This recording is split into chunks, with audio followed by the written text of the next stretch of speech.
Hey, it's February, and if you're like most business owners, you've probably made a huge mistake about 6 weeks ago. One that's going to mess up your entire year if you're not careful. You set goals, didn't you? Revenue goals, growth goals, subscriber goals, if you're here on YouTube. Right about now, you've probably noticed that you're already behind on some of them. Give it another 6 weeks, and it'll feel like failure to be so ambitious in the first place. You vow to never set goals again unless you do what I'm about to show you.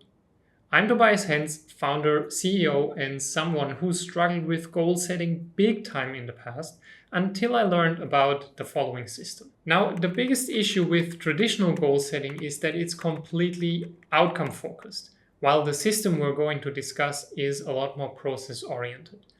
So let's go back to the end of last year. We all did the same. We sat down and we thought about our goals, what we want to achieve this year. And what better way to do that than to put numbers on it? Let's make 10K a month. Let's get 100,000 subscribers on YouTube. Let's use AI so we only have to work 4 hours a week.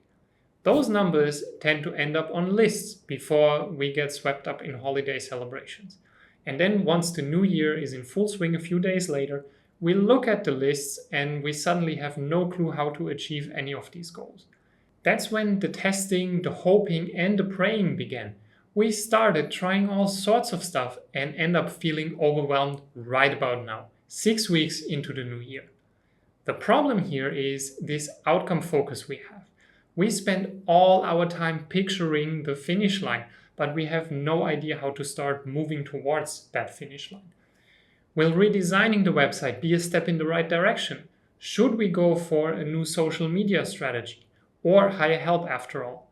We don't know what to do because we only imagine the outcome, not the process. So here's how you turn any outcome-focused goal into a process-oriented system that actually works reliably in 3 steps. Step 1 is to break down the goal. You can call it reverse engineering, thinking backwards, whatever. The label doesn't matter so much.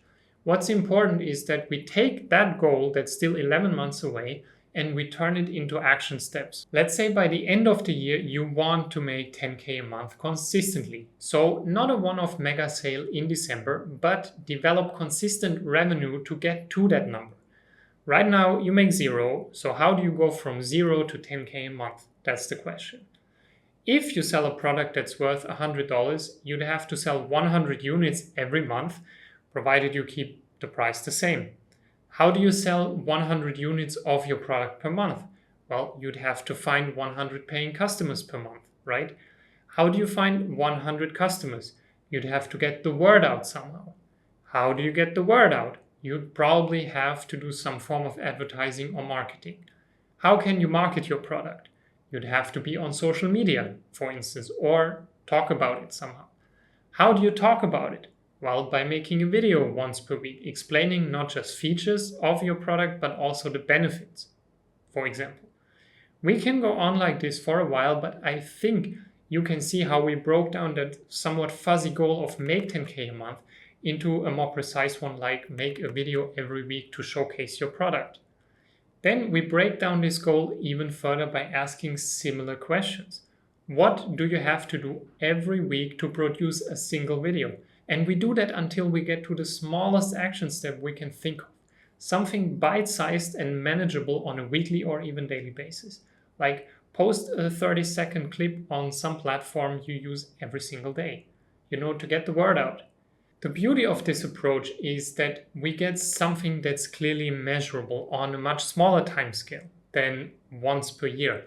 With make 10K a month by the end of the year, you get one data point, which is you do or do not hit 10K at the end of December. With post a 30-second clip every single day, you would get 365 data points to measure progress. Progress comes from doing the small steps consistently each day. Hitting 10K a month is ultimately a byproduct of doing the right actions consistently over time. The key takeaway is that it's much more important to spend time and effort on identifying what the right action step is rather than visualizing the outcome of 10K a month all the time. Step 2 then is to put workflows into place that will allow you to complete the action steps you have identified in step 1. So let's go with a different example here. Just imagine you want to make 5 direct sales per week. We assume your conversion rate is an awesome 10%, meaning you'd have to talk to 50 people to get 5 paying customers. The question is, how do you achieve that in practical terms? Well, sure, you have to make 50 phone calls or outreach attempts. But when will you go and do that specifically? You somehow need to set aside time for that every week. So this becomes a matter of rearranging your schedule or calendar, for one, to accommodate the new action step. To increase the chances of success, it's important to come up with a simple and repeatable process that allows for maximum efficiency. 10 calls per day, 5 days a week, or 25 calls twice a week. The key takeaway is that a repeatable action step needs to be systematized to guarantee success. Winging it is not going to cut it. And this is where step 3 comes in now. Tracking actions instead of goals. So instead of obsessing about a 10K a month income, it's easier to track 365 video clips you produced or you didn't. Shooting, editing, and posting a single clip every day is a trackable action, not an outcome. Did you do your 10 calls today or 25 calls twice a week? If the answer is yes, you did, or yes, there are clips posted every week or every day, you succeeded. That's all there is to it. The job is to show up on a daily or weekly basis and do the work. And if you track your actions like that, you have proof you're moving forward. One important thing to mention here is that the tracking needs to be simple as possible. So a spreadsheet with 25 columns is way too much. It's better to measure just 5 action steps during a week regularly instead of 25 inconsistently. Personally, I completely regressed to a point where I write all my action steps on little paper notes, and when I finish the task, the note goes to the trash right away. How many notes are gone at the end of the day and how many are still there? That's how I track my daily progress. That's the simplest measure of success I found so far. Anything more complicated than that, and I end up spending more time analyzing metrics instead of doing the work that matters. So here's my advice. Stop focusing on goal setting as primary activity from now on. Have goals, of course, but create a reliable system instead that allows you to turn the goal into action steps. First, by breaking them down into manageable tasks. Then track these tasks if it makes sense to do so. And keep the tracking simple first and foremost. It works like a charm. Now, if one of your goals is running your business more efficiently and you need a proven 3-level system for that, you should totally watch these videos next.